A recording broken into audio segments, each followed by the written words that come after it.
At Christmas dinner, my grandfather looked confused and said, "Where's the new car I bought you with my inheritance money?" "What car, Grandpa?" The entire table went silent except for the soft clinking of Cousin Beth's wine glass against her teeth. My mother's face drained of all color while my stepfather suddenly became very interested in his green beans, refusing to make eye contact with anyone. Grandpa's weathered hands reached into his jacket pocket, pulling out a worn leather checkbook and reading glasses. $18,000 I transferred to your mother last spring, sweetheart, for your graduation gift. The red Honda you picked out at the dealership. His voice carried that gentle confusion that came with his advancing dementia, but his financial records had always remained sharp. My stomach dropped as I processed each devastating word. "Grandpa, I never got a car. I'm still taking the bus to work every day." The silence stretched unbearably until my Aunt Margaret excused herself to check the turkey, though it had been perfectly carved for 20 minutes. My stepfather finally looked up from his plate, jaw clenched tight, while my mother dabbed at her suddenly sweating forehead with her holiday napkin. Grandpa fumbled through his checkbook with determined precision, finding the carbon copy he was searching for. $18,000. April 15th, 2023. Memo says Sarah's graduation car fund. He held the yellow slip up to the candlelight, squinting at his own handwriting. "Called your mother that morning to make sure it went through. She said you cried happy tears and couldn't wait to show me pictures." The betrayal hit like ice water in my veins as I stared at my mother's guilty expression and my stepfather's defensive posture. Every bus ride in the freezing rain, every missed job interview because the route didn't reach that part of town. Every night I'd work double shifts at the diner just to afford basic necessities, while $18,000 of my grandfather's love sat in their account. My mother finally spoke in a whisper that barely carried across the table. "Can explain this, Sarah. It's not what it looks like." "Explain what exactly?" My voice came out sharper than intended. "Explain how you told your own father that I got a car when you know I've been begging you for rides to job interviews for 8 months." My stepfather's fork clattered against his plate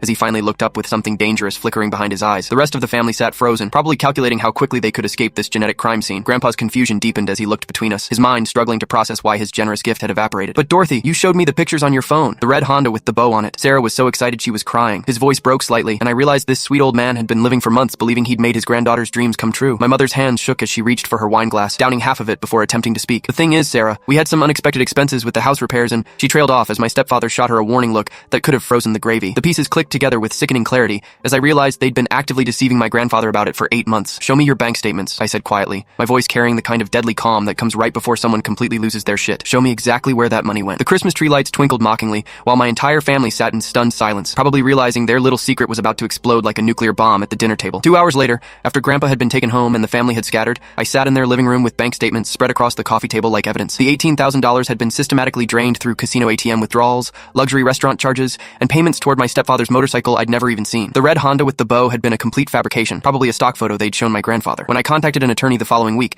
she explained that what they'd done constituted wire fraud and elder abuse, both felony charges. 6 months later, they pled guilty to avoid trial, and the $18,000 plus interest was returned to my grandfather, who finally bought me that red Honda along with a tearful apology for doubting my struggles. But how do I tell him that I want a beat-up Honda instead of a red one?